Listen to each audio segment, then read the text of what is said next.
Do you see it? It's all around you in your everyday life. It is in the waves of the ocean. It is in the nerves of the leaves, in the branches of the trees, in the palm of your own hand. It is the patterns found in this universe. Do you see it now?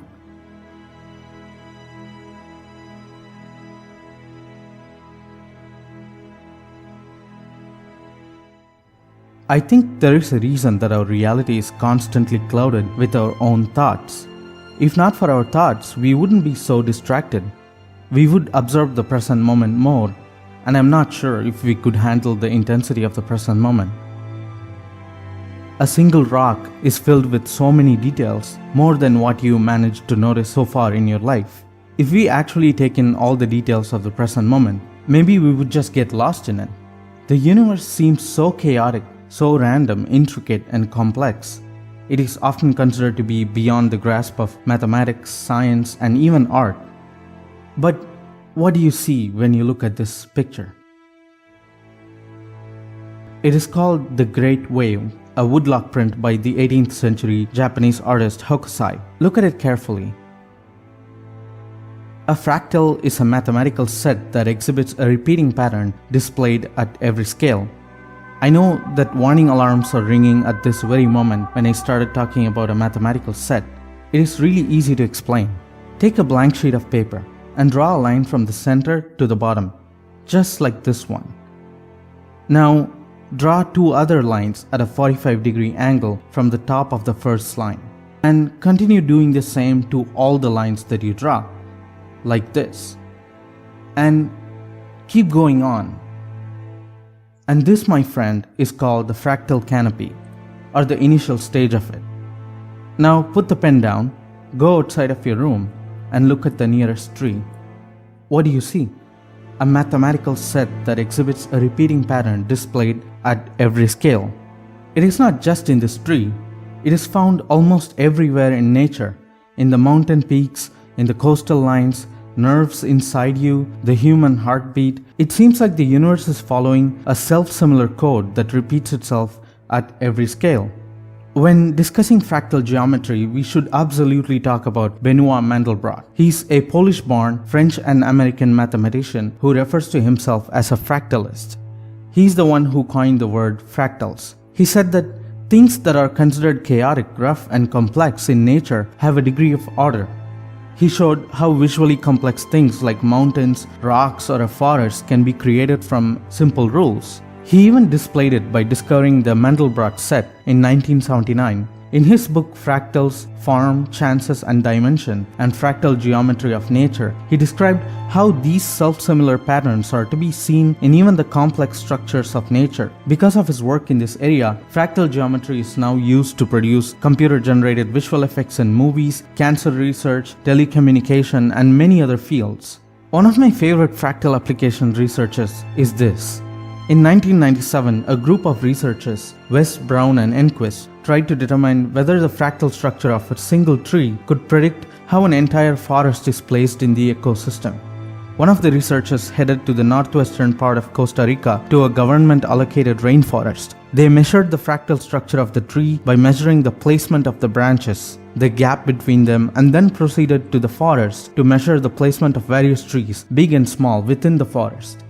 They found something quite amazing, for the lack of a better word. The distribution of the branches in the tree they measured almost exactly matched the distribution of the trees in the forest. Suddenly, the work of nature, which was thought to be beyond the grasp of humans, revealed itself in the form of fractals. If you think about it for a minute, it would be incredibly inefficient to have a set of blueprints for every single stage of increasing size. But if you have a fractal code, a code that says when to branch as you get bigger and bigger, then a very simple genetic code can produce what looks like a complicated organism. But Mandelbrot is not the first one to notice these self-similar patterns. Remember the Japanese Great Wave? Look at the self-similar waves at the end of the giant wave in this picture. And Hokusai is not the only artist to notice this. Actually, fractal art is largely prevalent in ancient Indian architectures. and many Southeast Asian temples and monuments exhibit fractal structures. They are also prevalent in Islamic geometric patterns and African architecture. It is safe to say that almost all of the ancient cultures from around the world seem to have an understanding of this fractal geometry present in the nature. If you had watched my simulation hypothesis video, I'm including that in the card above. I've discussed whether this universe is a computer simulation, a result of an error-correcting computer code. I've also briefly talked about finding the boundaries of the universe using probability. From simulation hypothesis to fractal geometry, it seems like the universe or reality is inherently mathematical in nature, and God, the one who created this universe, is most definitely a mathematician. So next time when you are outside walking or looking at a tree, give yourself a couple of minutes to really be present and register the patterns around you. Maybe the secret of the universe is right in front of us and we are just too distracted to notice.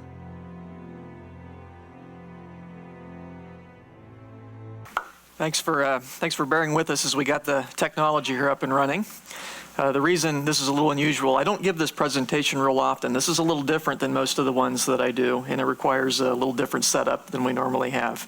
But it's something that I think you probably haven't heard before, most of you.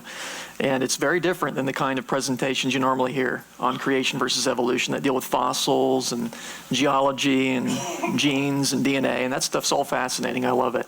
I wanted to give you a different take on things, but it is a little bit abstract, and so it's going to require you to really think tonight, okay? But it will blow your socks off. This is very cool stuff. And there's absolutely no secular or evolutionary explanation for what I'm going to show you tonight. I'm going to give you a little window into the mind of God. How's that for an opener, huh? All right, so let's get started with the secret code of creation. I do have to start by saying that when I was young, and my mom would prepare these wonderful meals, but sometimes she'd prepare something I didn't like very much, like broccoli, for example. And the rule was you had to eat everything on your plate, before you get up. And sometimes in moments of maturity, I would eat the broccoli first so that I could then enjoy the rest of the meal, right? So in that spirit, we're going to do the broccoli first. Okay, but stay with me. It's going to get cool, okay? Just stay with me.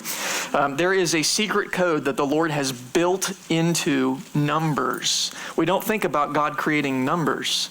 We think about Him creating mountains and rivers and people, but you see, God is also sovereign over the abstract world of thought as well. And He's sovereign over mathematics. That's His language. And I want to show you the secret code that He's built into it, and it's incredibly beautiful. You're just going to be blown away by this. It's amazing. To start out with our broccoli section here, we need to talk about sets. A set is just a collection of elements, in this case numbers, that have a certain property in common. It's very simple. So a group of numbers that have a certain property in common, and in most sets, some numbers are included and other numbers are excluded because they don't have that common property. And just as a few basic examples, it's getting stuck here, isn't it? There we go. So, let's see. Come on. Consider the set of even numbers. There we go. And so those numbers belong to the set, and the other ones do not belong to the set. That's pretty easy. No problem there. And so that's a particular set. We could consider the set of negative numbers, and that's a different set, and so different numbers will belong to it. Yes, some numbers are included, some numbers are excluded. Now those sets are very easy because you can tell just by looking at the number if it belongs or not. You know if something's divisible by 2 or not, and you know if it's negative or not. It's got the minus sign in front of it. That's pretty easy. Some sets are a little more complicated, and you can't tell just by looking at the number whether it belongs or not. You're going to have to do a little bit of thinking first. And so we're going to spend our time talking about what's called the Mandelbrot set. The Mandelbrot set. And it's defined a little bit more complexly, but just like any other set, some numbers belong in it and other numbers are excluded. The Mandelbrot set is the set of all numbers, which we're going to call C, lowercase c, for which this other number, Z, remains small according to this formula. And I know this looks very complicated. It's not. I'll take you through it. So there's this little formula here, and Z is a number, and it starts as 0. And the N means that there's a sequence of Z's. There's Z1, Z2, Z3, Z4, Z5, and it's just a sequence of numbers like 1, 5, 7, whatever. And if that sequence remains small, then this number we're checking, C, is part of the Mandelbrot set. On the other hand, if the sequence of Z gets very large, then C is not a member of the Mandelbrot set. Again, sounds complicated, so we'll do a couple of examples here. Is the number 1 part of the Mandelbrot set? So in this case, C is 1. And so we're going to plug that into our little formula. And Z always starts as 0. And so our first iteration here, come on.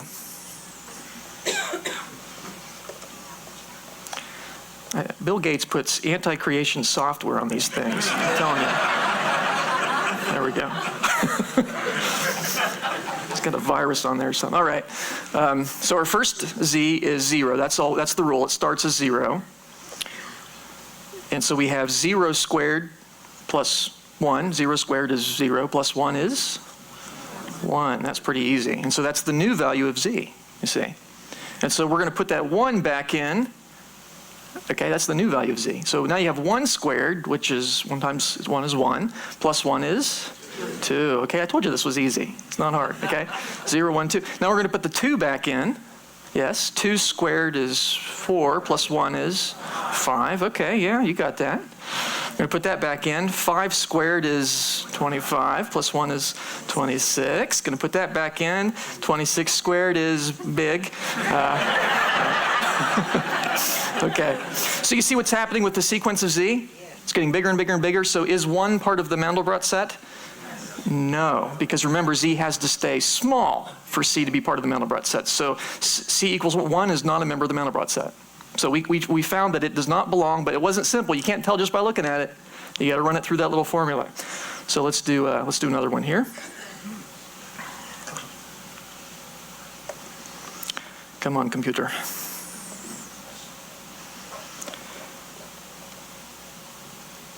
Is the number 0 part of the Mandelbrot set? So this time C equals 0. We're going to put that in to our formula. So Z squared plus 0 is the new value of Z.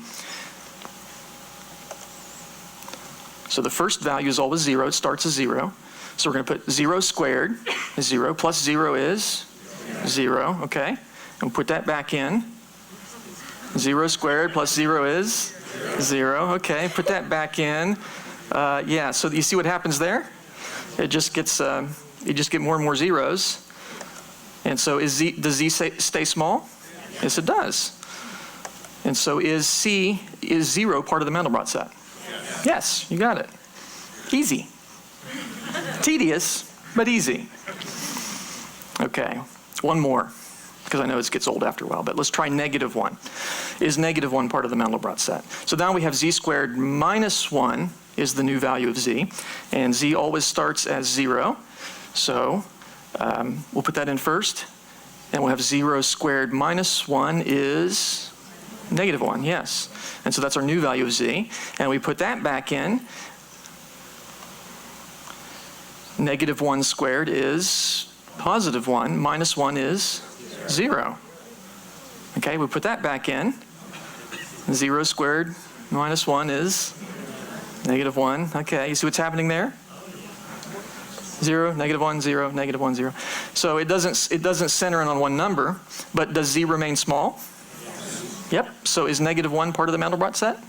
Yeah, you got it. Easy.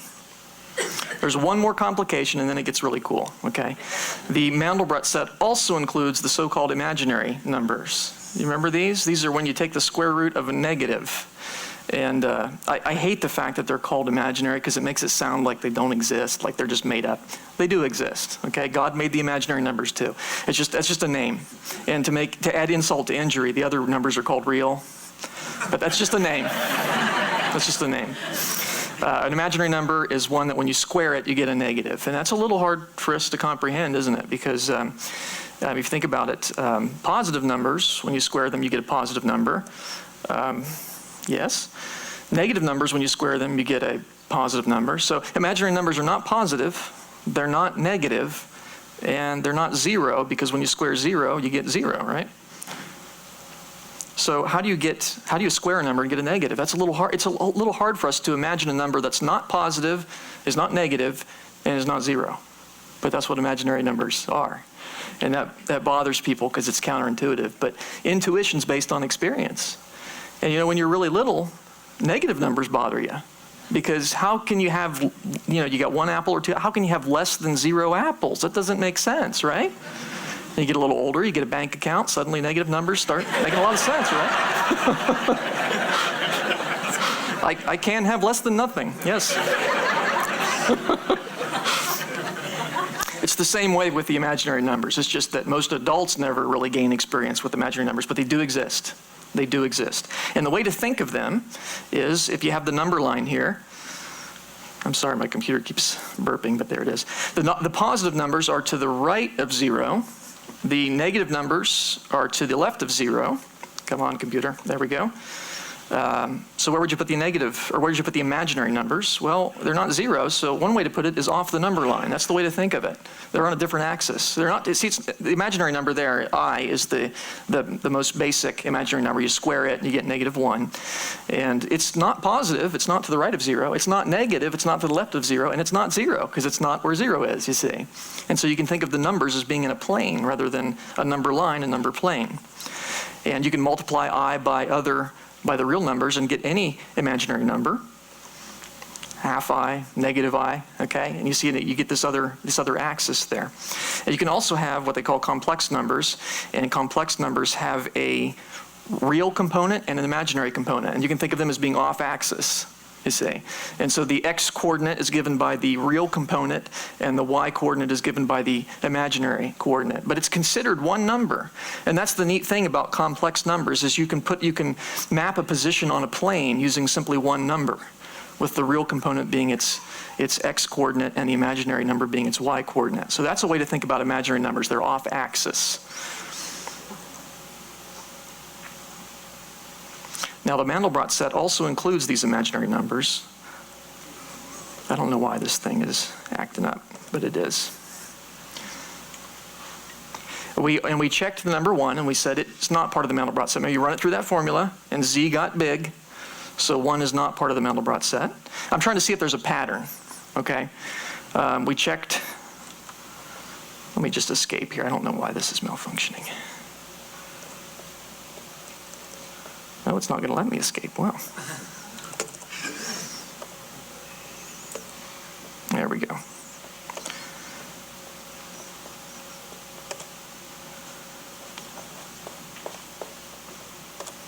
There we go. We tried 0, and we found that it did belong, right? We tried -1, we found it did belong. I won't take you through the tediousness of trying these other ones, but had we tried -2, we would find it does belong. Z stays small, but -3 doesn't belong. Z gets big.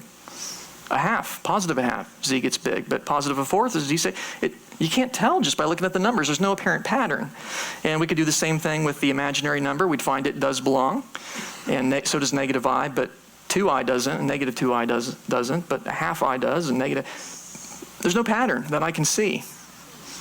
And so perhaps what we could do then is we could plot it on a graph, right, with the real numbers representing the real component of the x-axis representing the real component, and the y-axis representing the imaginary component.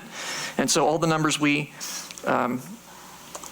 checked, we'll color those black if they are part of the Mandelbrot set. So all the ones that are members, we'll plot those there. Those are the ones we checked, or could have checked, and they're black. And ones that are not part of the Mandelbrot set, we'll color those red.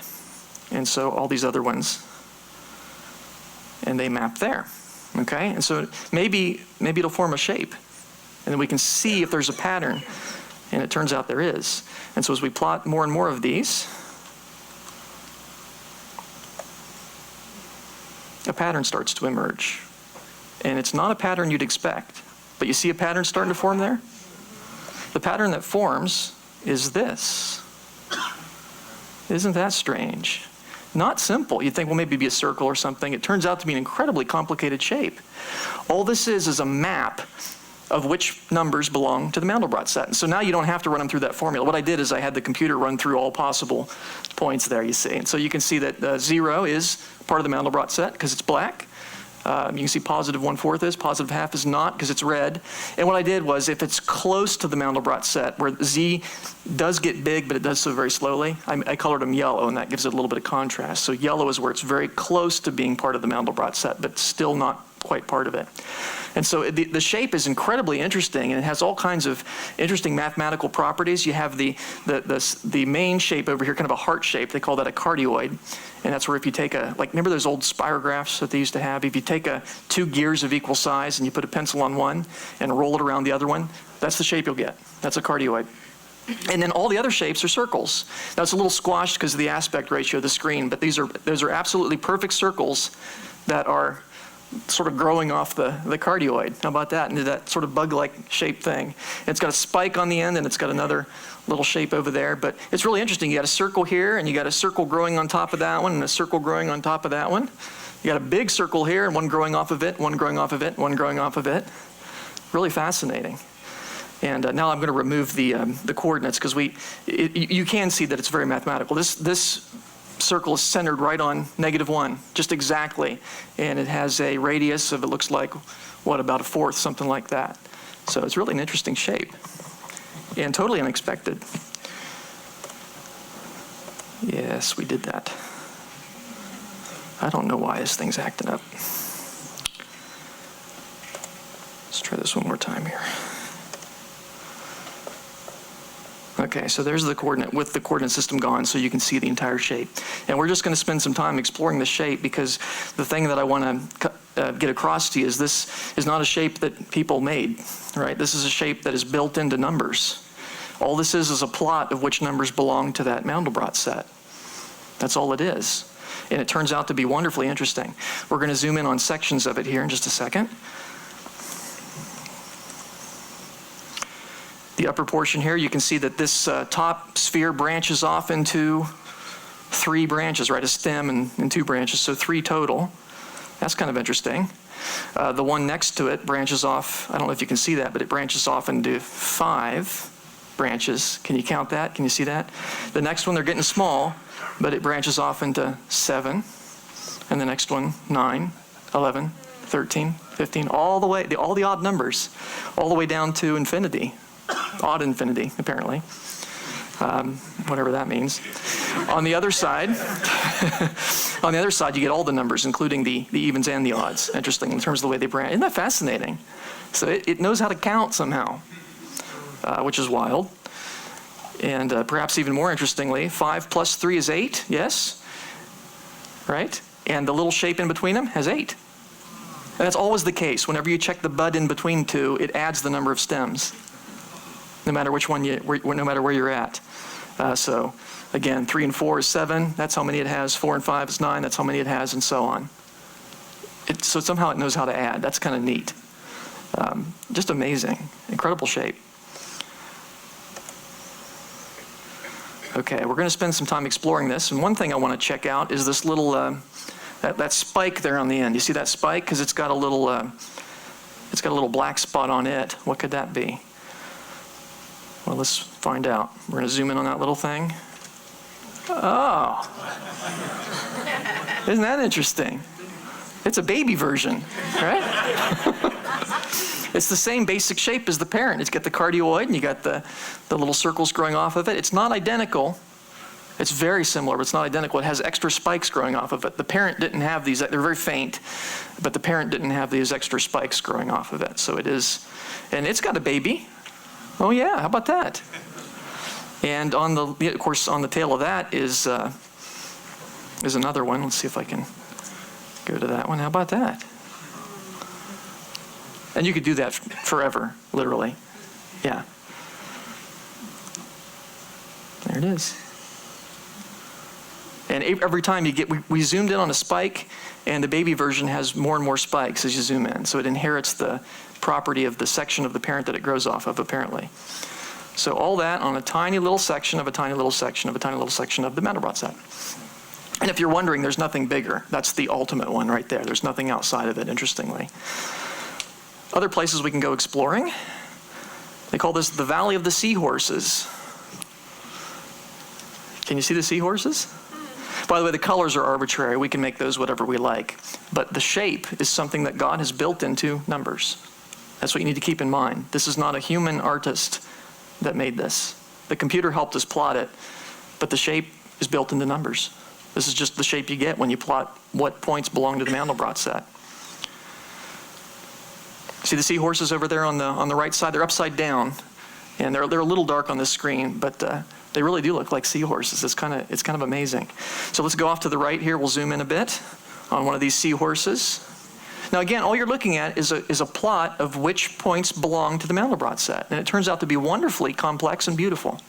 Isn't that amazing? God has built the shape into numbers, hidden there for nearly 6,000 years, and human beings discovered this in the 1970s and actually 1980s. How about that? It was waiting there for us, but there it is, built into not the physical world, but into the abstract world of mathematics. Amazing. And I should point out too, remember the points that are very bright are points that are very close to being on the Mandelbrot set, but aren't quite on it. And so that tells you everywhere you see one of these bright points, it's actually close to a black spot that's actually part of the Mandelbrot set. It just gets so thin you can't see the black anymore. It's like a thin wire that wiggles around. It's just incredibly wiggly, you see. And in fact, mathematically, it's as wiggly as it can possibly be in 2 dimensions, if that means anything to you. Which it really doesn't to me, but anyway. Now, I found from experience, you can zoom in on the center of that till your heart's content and nothing really changes. It just keeps going forever.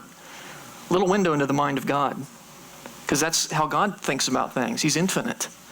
And this gives us a little taste of that, doesn't it? Just a little taste of it. So I thought, well, let's go off axis then. Let's see what these threads are made of. And we have this beautiful spiderweb type structure, and I want to see what the threads of the spiderweb are made of. Yes? So let's zoom in to one of those. And they're made of more spiderwebs, smaller spiderwebs. How about that? And here you have you got the central hub of that spider web, and you got another one up there, and they intersect in the middle. And there's a little black spot there. Let's zoom in on that a bit. Oh, how about that?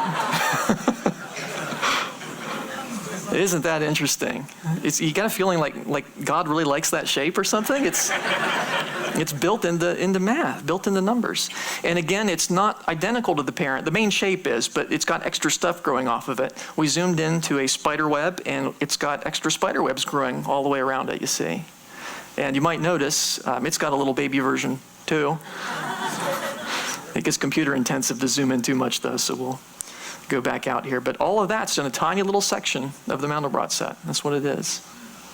Isn't that phenomenal? Well, let's explore. Let's go back to that valley. We went off to the right last time. Let's go to the left this time. They call that the Valley of the Double Spirals. And so you see those shapes there. As we zoom in a bit, it'll be easier to see. They're double spirals, and by double spiral, I mean it's got 2 strands that interleave together. If you follow this strand around right here, it goes around like that, and comes in, and is right here. There's one in between, see? This strand and this strand are the same. This strand and this strand are the same. So it's 2 strands wrapped around each other, a double spiral.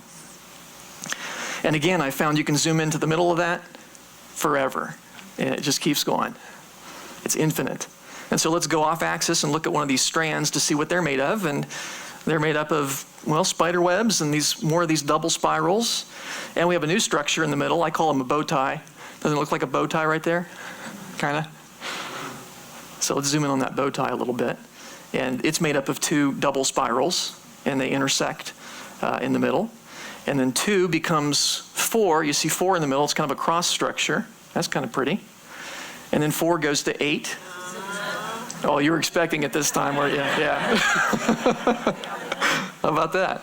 Once again, you got a baby version of the Mandelbrot set built into itself. Phenomenal. And you think about it, you can see the little spike there. It's got a baby version of that. You could zoom in onto that. You could zoom in on the Valley of the Seahorses on that one. And it would just keep going forever. It has an infinite number of babies built into each baby. It's remarkable. And incredibly beautiful. I get to pick the colors, but the shape is God's. Yeah. Well, I wanted to see what else this thing has to offer, so let's zoom in on some other sections. Let's zoom in over here on this cardioid shape, and this they call the Valley of the Elephants. Mathematicians like to make up fun names for these things, but it really does look like elephants, doesn't it? See the elephants marching along in formation, the trunk there, and it's all curled up? So isn't that interesting? We'll zoom in on the trunk here of this elephant, and this is a single spiral, not a double spiral, so it's just one strand. And let's zoom in on the threads of that. And again, you can zoom in, any spiral you zoom in on, you can zoom in on it forever, and it'll continue. We got now spider web type structures. We got single spirals, and now we have bow ties again, but now the bow ties are made up of single spirals. So it's interesting, whatever part you zoom in on, it kind of inherits the properties that you're zooming in on there. Is that not stunning? It goes from 2, and then in the middle there, you can see 4, and 8, and 16, and 32, and 64. See? And once again, you got a baby version built into it, so you can't escape that, apparently. Just remarkable. And just to think about what we're looking at. I mean, it's one thing to say, well, that's very pretty, but it's another thing to think about what you're seeing. You're seeing a map that God has built into numbers. That's what we're seeing. A little window into how God thinks about numbers. That's what it is. That's why it's beautiful. It comes from God. There's no secular explanation for this. I'll talk more about that later on, but there's something to process. There is no secular explanation for this. Let's zoom over here on this valley. This is the one valley over, and they call this the Valley of the Scepters because it looks very similar to Seahorse Valley, right? You got seahorses over on the right and double spirals on the left, but now they have scepters growing off of their foreheads. You see, they're sea unicorns now. And so I thought, well, let's zoom in on one of those guys. And since we haven't seen a scepter before, I thought that might be fun to zoom in on. It's just fun to go exploring in this shape, and it's an aspect of creation that we've only been able to explore in the last 30 years or so. Because even though it's been built into math from all eternity by God, it's only something that we've had computing power to be able to explore recently. You could theoretically plot this by hand, but it would take forever. Okay? So, you can zoom in, there's a cross structure in the middle, and again it goes from 4 to 8 to 16 and 32 and 64 and all the way into another baby Mandelbrot. Anywhere you see intersecting structures, I've sort of learned where to look to find them now. But anywhere you see intersecting structures, you'll get a baby Mandelbrot right in the middle of them. Incredibly beautiful.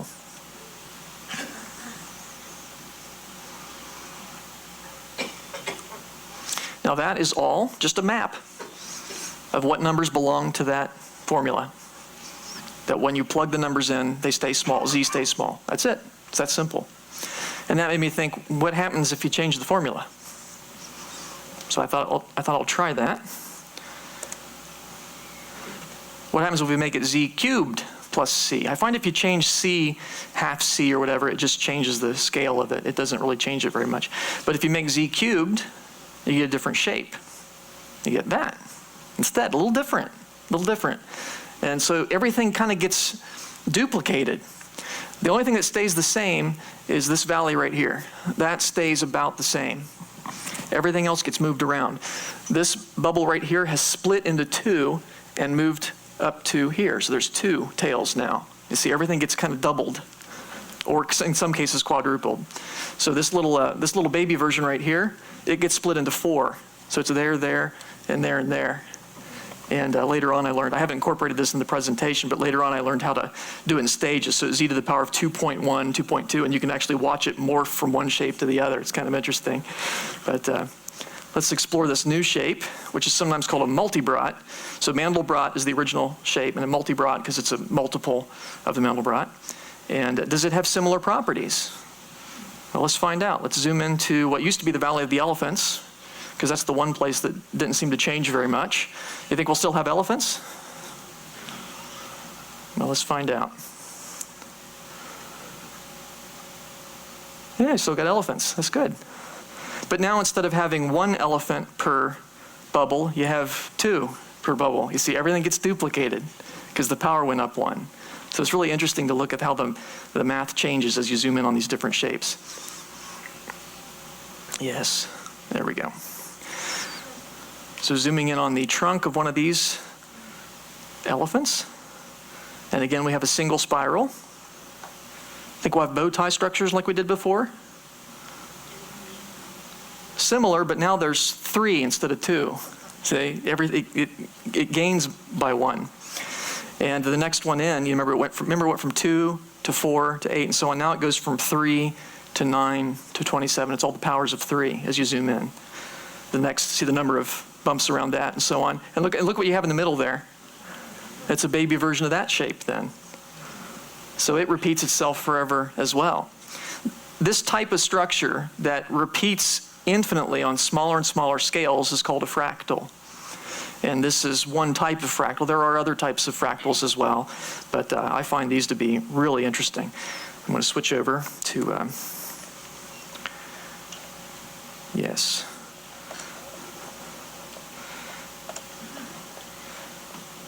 Now back to familiar PowerPoint. Okay. So z squared plus c gave us that shape. Z cubed plus c gave us that shape where everything gets kind of increased by 1. Let's try z to the 4th, see what that does. It's fun to explore these different shapes. Well, you get kind of a 3-fold structure. Is there a pattern? You seen the pattern? Z cubed gave us kind of a double 2-fold structure. Z to the 4th gave us a 3-fold structure. Apparently the number of lumps there is the power minus 1. So it occurred to me if I made z to the 7th, I could get snowflakes. And it works.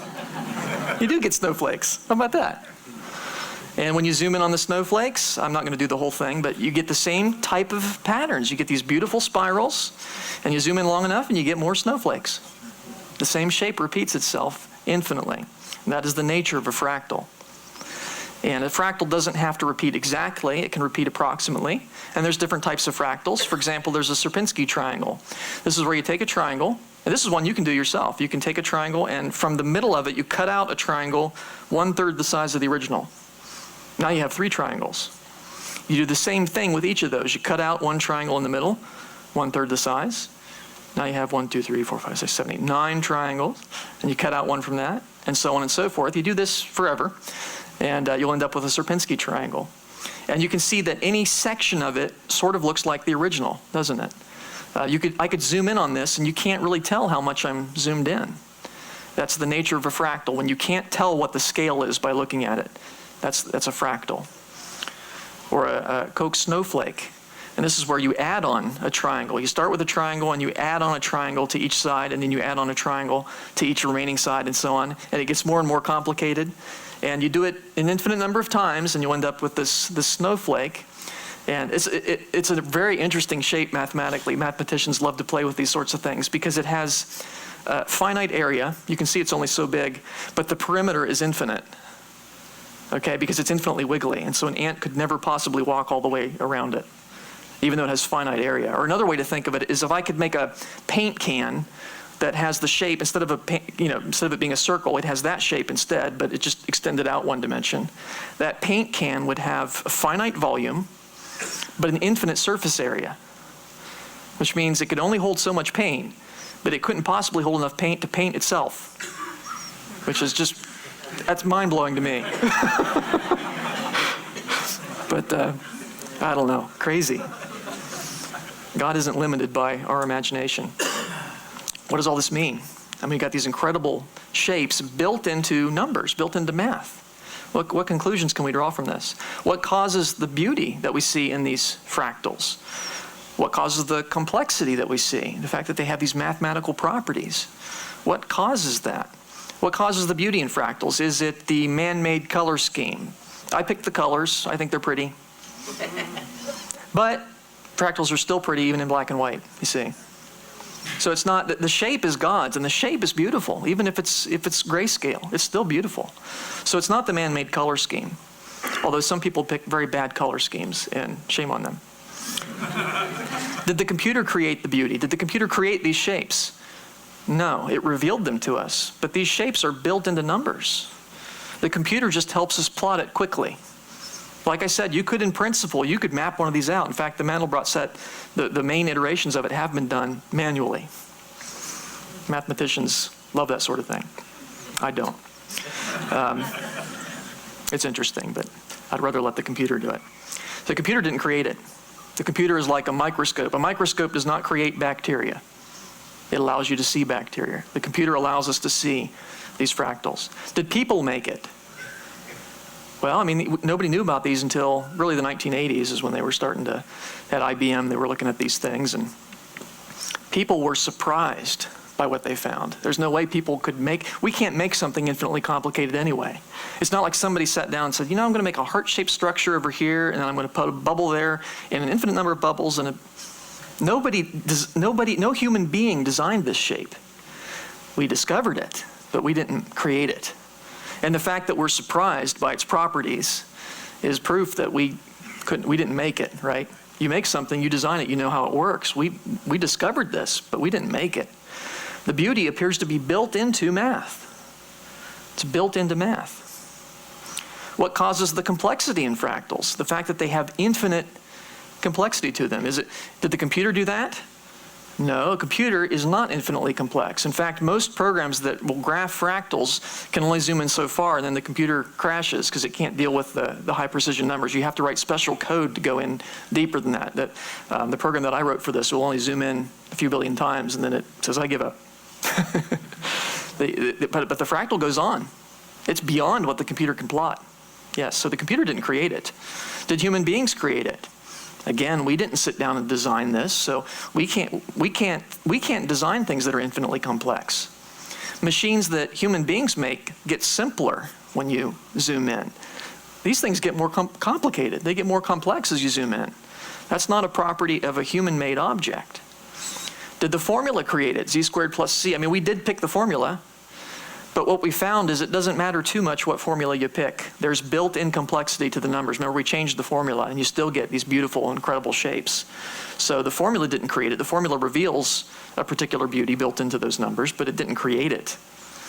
The complexity seems to be built into numbers, built into math. By whom? Well, what is math? Mathematics is the study of the relationship between numbers. That's just the dictionary definition of it. It's the study of the relationship, how numbers relate to each other. Well, what are numbers? That sounds like a dummy question, doesn't it? But we all sort of know what numbers is, but define one. Yeah, it's kind of hard.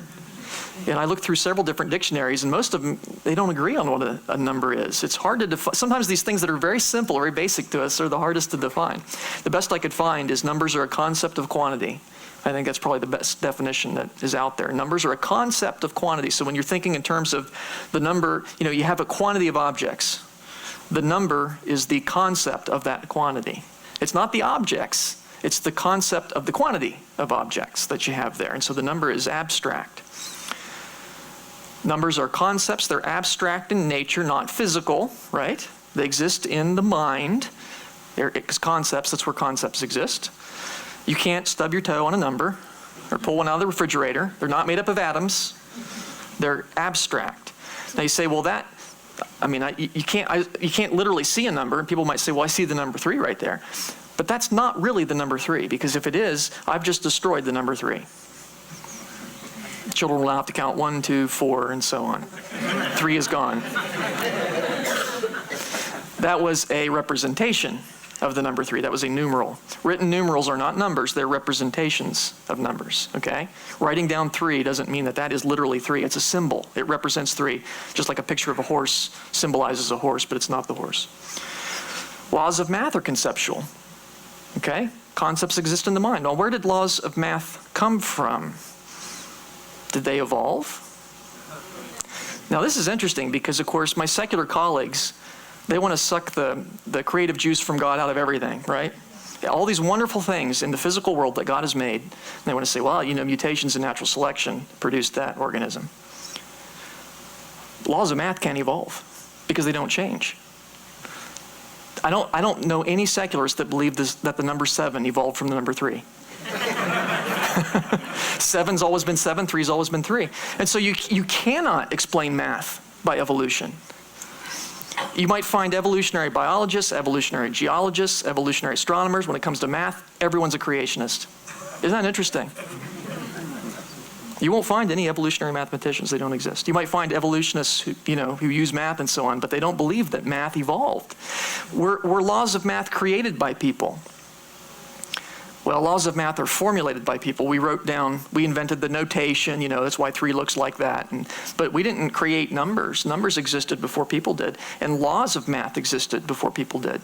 As one example, the planets, the way they orbit the sun, they follow a particular law. They follow Kepler's laws. But Kepler didn't make those laws. He discovered them. And the planets orbited perfectly well before human beings were created, right? 2 days before human beings were created. But anyway, they orbited perfectly fine. So the formulas existed before people discovered them.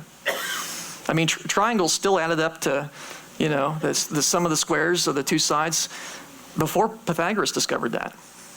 He didn't create triangles. Laws of math are not created by people. They didn't evolve. Do they come from the universe? Now, this is a common one. People say, well, that's a property of the universe. But I don't think you can make that argument. For one thing, the universe is constantly changing. It's expanding and stars explode and things like that. If laws of math were based on the universe, we'd expect them to be changing too. But they don't. So laws of math don't reflect the universe. Now, there is a relationship between the universe and laws of math, and we'll get into that a little bit later. But you can't say they're created from the universe. In fact, 2 + 2 would equal 4 even if there were no universe. It's a transcendental truth, isn't it? It goes beyond nature. I'm going to say that laws of math stem from the mind of God. That's the only explanation that makes sense. Math is God's way of thinking about quantities. And that makes sense. That makes sense of the properties of laws of mathematics. Because if you think about it, laws of mathematics are conceptual, universal, invariant, exceptionless entities. Let's go through one each at a time. Conceptual, they exist in the mind. They're abstract. You can't touch a law of mathematics, okay? You can't literally see one. You can write down a representation of one, but they're not physical. They're conceptual. They exist in a mind. They're universal, meaning laws of mathematics apply everywhere. Doesn't matter where you go. 2 + 2 still equals 4 in Europe, okay? They're invariant. They don't change with time. It's not like, well, the Pythagorean theorem works on Tuesdays, sure, but everything's out on Fridays. Who knows? And they're exceptionless, right? It's not like, 2 + 2 normally equals 4, but in this case, it didn't. Right? Try to explain the bank error that way and see if they buy that. The reason you're missing millions of dollars, well, it just didn't add this time. I don't think they'd buy that. They're exceptionless. And these things make sense in light of the fact that laws of mathematics stem from the mind of God, because God's thoughts are conceptual, because all thoughts are conceptual. God is omnipresent, and so naturally his thoughts would be sovereign over the entire universe. So laws of math are going to be the same everywhere because God's the same everywhere. God does not change with time because he's beyond time, and therefore his thoughts will not change with time. So laws of mathematics don't change with time. And God is sovereign over everything, and so that's why laws of mathematics are exceptionless. And so if you think about it, the properties, the existence and properties of laws of mathematics and properties of numbers make sense in terms of the Christian worldview. But the naturalist has a problem. The person who says, well, there's no God, everything's evolved by chance. He's got a huge problem because on the one hand, he knows laws of mathematics are conceptual. They exist in a mind. We know that. They're not something you can stub your toe on. They're not physical. They're mental constructs. But they weren't created by human minds because they were around before human beings were around. And see, even secularists will acknowledge that. Of course, the planets orbited the sun perfectly fine before people. That law still worked. But they've got a problem because they don't believe in minds before human minds. See, the Christian, we have an answer to that. We can say there is a mind before human minds, and that mind is the mind of God. And so we can have laws. We can have conceptual laws before people in the Christian worldview. But the naturalist can't have that. They cannot make sense of laws of mathematics in their worldview. They accept them and move on and dismiss the inconsistency. Now here's another interesting tidbit. Physical fractals. We've looked at abstract fractals, right? That exist only on computer screens after we map them. But their true fractals repeat infinitely and are only found in the conceptual world of mathematics. We can represent them with physical plots, but they only exist actually in the mind of God ultimately. But the physical world also contains many things which are approximate fractals. They don't repeat forever, but they repeat many times. And so let's take a look at some examples of these. Snowflakes. have a fractal quality to them, because it's not that they repeat exactly, but they have the same basic type of shape, that six-fold shape, no matter how much you zoom in on them.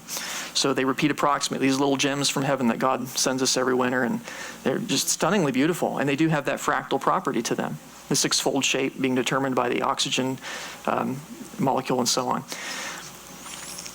And that stuff that forms on your windows, yeah, that's a fractal too, because it tends to repeat on smaller and smaller patterns. You can't tell immediately by looking at it how big the scale is. It's scale invariant, and quite lovely, really. I was always amazed by this when I was a child looking at the window. I'm still amazed by it. Look at the window and you see these beautiful patterns that form on there. They're fractal. Ferns have a fractal pattern to them. The overall fern is the same basic shape as a leaf, as a leaflet of a leaflet, and so on. It's the same basic shape. It repeats itself. I even found fractal broccoli, so broccoli is good for something after all. You see how it repeats it? Let me zoom in a little bit. You see, you got a cone, and it's made up of littler cones, which are made up of literal cones. And isn't that interesting? Wild. Coastlines have a fractal type shape. Now, these are the ones that don't repeat exactly, but they branch, and they branch into smaller branches and smaller branches, and so on. And so that has a fractal property. The way mountain chains look is fractal often. The way they branch. Clouds are often fractal. You can't tell, am I zoomed in on a really small section of a cloud, or am I looking over most of the sky? You can't tell because the same basic pattern repeats at smaller and smaller scales. The way lightning fragments is fractal.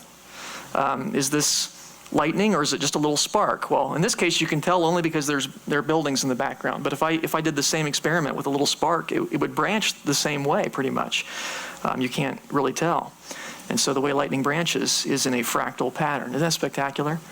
And it's even cooler to watch it in slow motion. You can actually watch it branching out into that fractal pattern. Really quite stunning and amazing. There it goes. Branching out and branching into branches and branching into branches of branches until one of the leaders hits, and then most of the current goes down that leader. So here's my question then. Why do fractals occur both in math, which is abstract, not made up of atoms, and the physical world, which is physical and is made up of atoms? Why do we have fractals in both? Same designer, yeah. That'll make sense of it, wouldn't it? So here we have a fractal that only exists in the abstract world of mathematics. You can't find that anywhere in the physical universe. But that one you can. They're very similar. Now this one, that's part of the Mandelbrot set.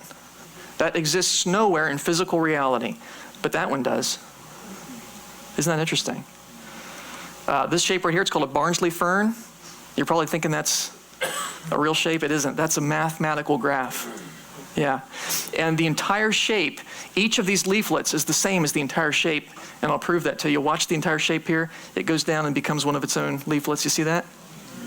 Yeah, let me do that one more time just because it's cool. Okay. Isn't that neat? So each one, it repeats itself infinitely. So that exists nowhere in the physical universe, but that does. Isn't that interesting? That shape, built into math. It doesn't exist anywhere physically, but that exists on your windows in the winter. That particular shape is a mathematical graph. It does not exist in physical reality, and this, unfortunately, does.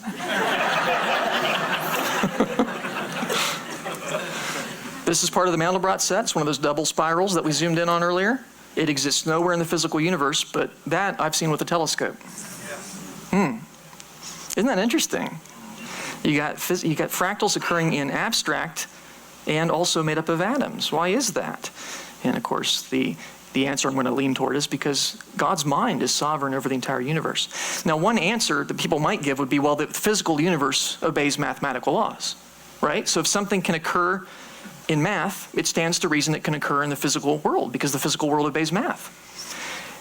And that's true, but it just pushes the question back, because now I'm going to ask, why does the physical world obey math? That's what I want to know. Why does the physical universe obey math? Well, in the Christian worldview, I can make sense of that. Mathematics are a reflection of God's thoughts, and the universe is upheld by the mind of God. So naturally, we'll see mathematical patterns in nature. It stands to reason in the Christian worldview. God upholds all things by the word of his power, and in him all things consist or hold together. Since God thinks mathematically about things, naturally the universe will be upheld in a mathematical way. But the secular worldview cannot answer that.